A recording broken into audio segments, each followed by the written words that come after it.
Okay, this is Pastor Timothy with some business English phrases. You can find this on www.englishcurrent.com/idioms/work-related idioms list business English. These are business English expressions, but they also can be used in various contexts, in social contexts that are unrelated to business. But it's common to hear them in business and English from a United States perspective. There's a note here that says STH is something, SB is somebody. Okay, I want to read the phrase, see if you can repeat the phrase, and give you a chance to define it in English. Don't worry about what it means in Portuguese. And then I'll click on the definition here that it gives for the idiom, for the expression. The ball is in your court. The ball is in your court. What does that mean? It says the ball is in their court now. Let's wait for their decision. The definition is used to say that you now have control of the situation. In tennis, when the ball is in the person's court, it means they're serving. They have control. I think if that's not where it comes from, then that's where it's used a lot. That's where it's pulled from when it's used now, at least today. Be in hot water. Be in hot water. Oh, water is a word in the United States. Sometimes people say water, like with the D sound. But really it should be water. In the British, they say water. Be in hot water. Ken was in hot water about forgetting his wedding anniversary. Uh-oh, Ken, you shouldn't have done that. Hot water is to be in trouble. So don't be in trouble. Don't be in hot water. Why are you in trouble if you're in hot water? You're going to get cooked. A long haul. A long haul. Peter told his boss that he wouldn't quit. He's in it for the long haul. So that means the long road, the option that takes the most time. So we say, I'm going to be here until we finish. I'm in it to get it. I'm in it to win it. I'm in it for the long haul. I'm in for a long time. I'm invested in it. I'm committed to it. Know the ropes or learn the ropes. Know the ropes or learn the ropes. It took me a month to learn the ropes at my new job. What does that mean? The process of learning about something so you are comfortable with it. I've learned the ropes in teaching English over these last 13 years here in Brazil. I'm comfortable teaching English after I've been experienced in these classes. Okay, you need to set the record straight. Set the record straight. In a TV interview, the politician set the record straight about his experiences in the military. Experiences in the military, Bolsonaro. To clarify what is true or what is factual about a story or a thing. I need to set the record straight. I am from the United States in North Carolina. If someone were asking me where I'm from, set the record straight. Line of work. Line of work. The fireman said that injuries were common in his line of work.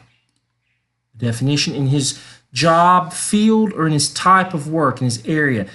Being a fireman is very dangerous. Injuries are common because of the type of work he does, because of his field of expertise of his job.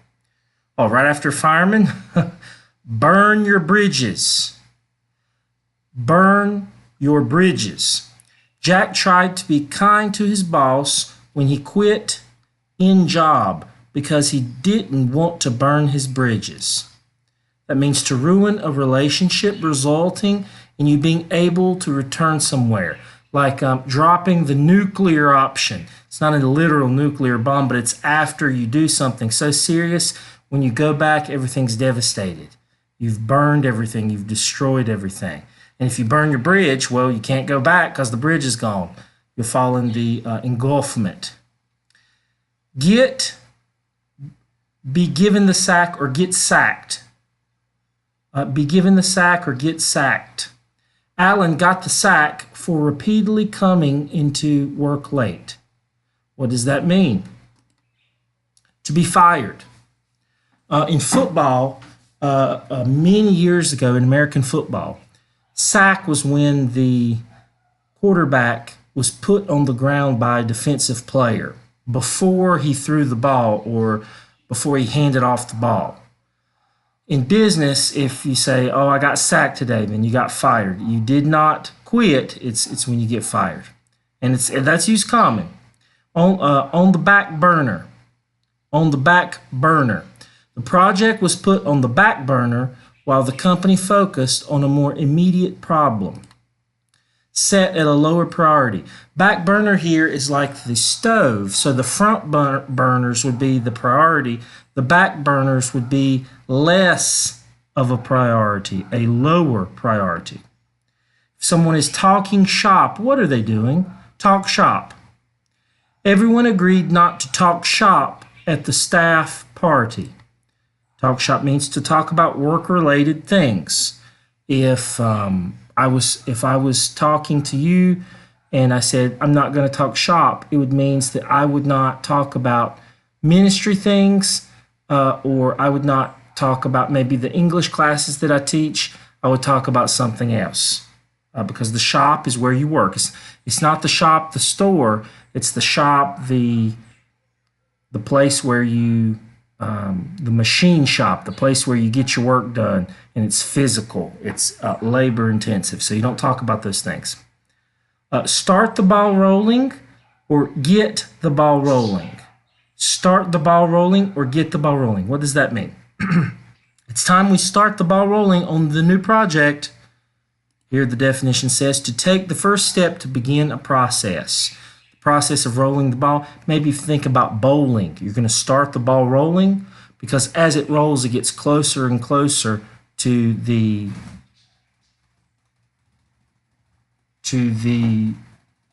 purpose that it has. There's a bird that just flew in my area that I give classes.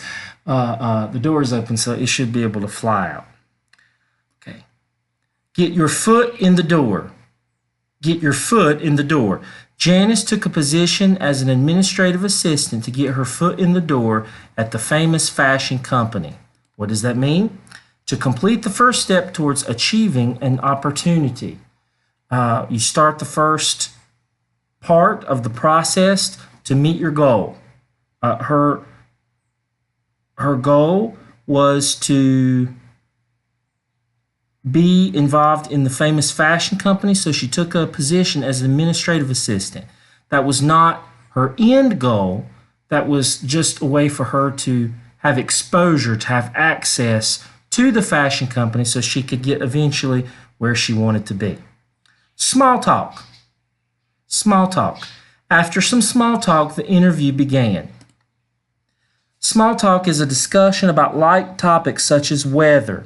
The weather, maybe who won the Campeonato Brasileiro in the NFL, the NFC and AFC championship games are going on. Small talk. Trivial information, meaningless, really information in the grand scheme of things, in the bigger view of things. Put something on hold. Put something on hold.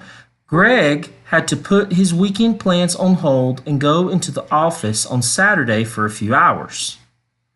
To postpone something, to delay something, put something on hold. Oh, we'll have to put our dinner on hold because I have a meeting tonight.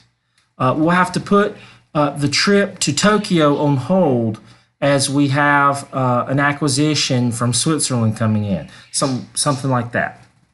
Okay, have your work cut out. Have your work cut out. It's not talking about scissors. If we want to finish this by Friday, then we've really got our work cut out for us. What do you think that means? It's an expression that means you have a lot of work to do in a little time. The Lakers, the Los Angeles Lakers, had their work cut out for them yesterday when they played the Oklahoma City Thunder. They were down by 17 points at one point with LeBron James not playing. But the Lakers came back and won. So it's not impossible. It means there's a lot of work to be done. See eye to eye. Eye to eye. Mike and his father don't see eye to eye on the issue of abortion. To agree on something, to have the same views on something. And this is really cool. Why do you see eye to eye? You're on the same level. You don't see eye to nose, eye to mouth, eye to ears. You see eye to eye. So you're looking at each other and you're in an equal position. You hold a similar position and understanding a similar point of view. Up and coming. Up and coming. Roger is an up and coming hockey player from Toronto. Young and rising to the top, new and becoming successful. Maybe you've heard the expression, he is coming. So-and-so is coming. He is up and coming. They're rising, they're gaining popularity, or they're gaining proficiency in their area of expertise or in their profession. They're gaining fame, and they're getting to the place where they want to go. If it was sports, it'd be an all-star. If it was business, maybe it's the president of the company or a CEO. Or if it's the church, maybe the up-and-coming minister is close to being ordained a pastor or being voted in as pastor of the church. You're getting to where you want to go. Call it a day. Call it a day. It's already 6 p.m. Let's call it a day. They must work until 5. An expression said near the end of a day, which means that's enough for today. Let's end and go home. Let's call it a day. If it's the day ends at 6 p.m. and they say it's already 6 p.m., let's call it a day, that doesn't make sense because they hadn't, it's 6 p.m., time to go home. But usually it's when they've had a long day or the time has passed. Like let's say you're supposed to leave at 6 and it's 8 o'clock. Oh, we've been here long enough for today. Let's call it a day and come back tomorrow. Twist somebody's arm. Twist somebody's arm. I really had to twist my sister's arm to get her to pick me up from the airport. What does twisting someone's arm mean? To make a great effort to convince somebody to do something for you. You think about wrestling, Greco-Roman wrestling, you're twisting someone's arm, you're in a grapple, you're in a position, you're fighting. You do have to make an extraordinary effort to convince through pressure, through tactic, someone else to do something for you. Be in the dark, keep somebody in the dark. Be in the dark, keep somebody in the dark. Most of the employees were kept in the dark about the merger until the last minute. Oh my. To be uninformed, to not be told what's happening. You were in the dark, you didn't have the facts, you're not in the light. Oh, Jesus is the light, darkness is sin, or darkness is a lack of knowledge in this case. And the light is knowledge. So you're uninformed, you do not have the information necessary. The bottom line, that's used in that's so common. The bottom line. Doctor, what's the bottom line? If you don't quit smoking, you'll die within a year. Oh, he's been smoking a long time. The final result. Doctor, what's the final result of my smoking? Well, if you don't quit smoking, you're going to die real soon. The end result, the final result of something. Call the shots. Call the shots. The boss told Janet to call the shots while he was away. What does that mean? To make the decisions. To make the decisions. You call the shots. That's very common in business and sports. Who's the coach on the field or on the court? Who's calling the shots in people's marriage or relationships? Oh, my wife is calling the shots, or oh, my husband is calling the shots. They're making the decisions for everyone else. The fine print or the small print. My father reads the fine print on every contract he signs. Oh, that's very important. Why? Because the fine print is the information typed in a smaller font, usually on a contract. And it is usually done in a way so that people are not as aware of all the details that they are on the larger aspects of the contract. Maybe like a sports person, they get $10 million for a season, but the fine print says for every game they were not eligible if they took drugs or if they were banned for some reason because of unsportsmanlike play or not being a good teammate, then they were fined a game check. But that wasn't in the contract in the larger or the first part. It was in the end of the contract, usually in a smaller font, in a smaller size. Pick somebody's brains. It doesn't mean to choose somebody's brains. Pick somebody's brains. Mike is a marketing genius. People often invite him to lunch or dinner so they can pick his brains. Do you pick someone's brains? To ask someone many questions so you can learn from him or her. I always like to pick the brain of someone married for many years so I can gain good knowledge and tips about how someone can stay married through a lifetime. Be in the red. Be in the red. What does red mean? The company has been in the red since September. At a deficit, running at a loss, losing money. Black Friday is a day they're in the black. Red money is not good. Black Friday is very good. So I think of red, I think of the blood of Jesus, and that is the deficit that I had, that he had to give his blood.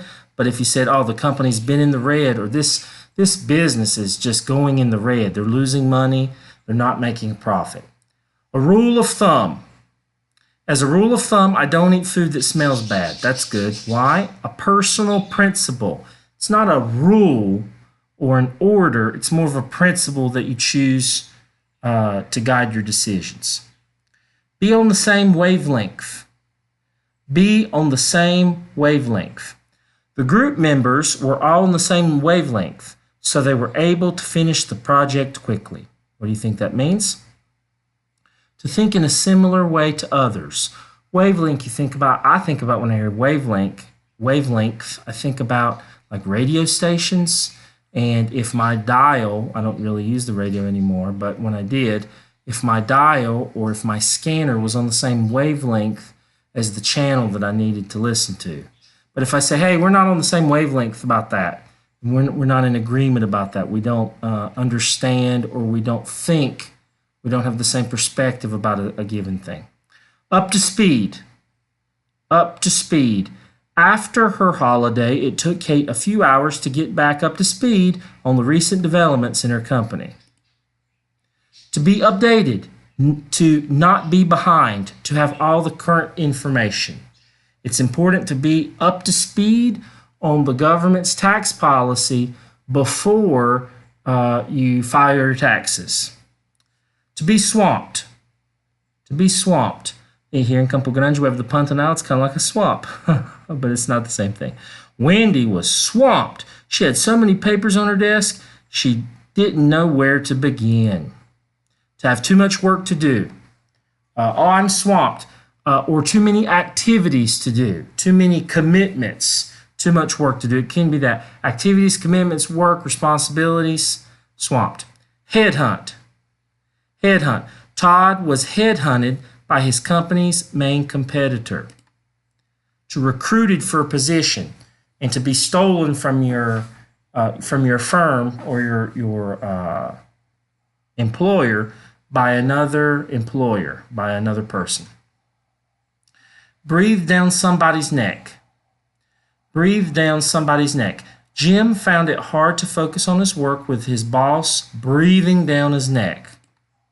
To make someone feel uncomfortable by watching them very closely. And if someone is very closely, you can feel the hot air coming out of their mouth. And usually if you're sitting down and they're above you, you feel it on the back of your neck. And it's down because the person is higher than you, because they're looking over your shoulder and looking at your work. Okay, we have 1, 2, 3, 4, 5, 6 more. Climb to the top of the career ladder. Climb to the top of the corporate ladder. What does that mean? Climb to the top of the career or climb to the top of the corporate ladder. Having children can be an obstacle for women who want to climb to the top of the corporate ladder. Don't fall off that ladder. To ascend in a company by being promoted from a lower position to higher ones. You're going lower to higher, usually with a ladder you go lower to higher. So it's a career ladder or a corporate ladder. Red tape. Red tape. Mark's visa application was held up for 6 months because of red tape. I saw this one time that the court in England wrapped their documents in red tape. I don't know if that's true or not, but it was really difficult to cut through.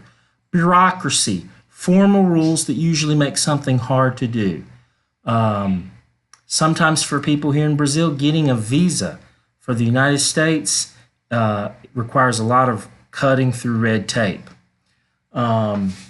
Adoption may require a person to cut through red tape. Starting a business here in Brazil involves a lot of red tape, a lot of bureaucracy, rules that makes it hard to do. Give somebody free rein. Give somebody free rein, R-E-I-N, not R-A-I-N. When his father died, Mark was given free rein to do whatever he liked with the family's business. What does that mean? To give someone free control of something.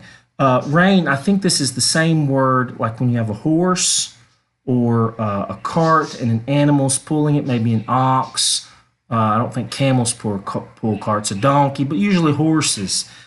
Those are called the reins. It's the ropes that go into the bit in the mouth of the animal, the horse, that when you pull it to the right, goes to the right or left, or when you slap the ropes, make a wave and slap the ropes, the horse goes faster. So you have control of something.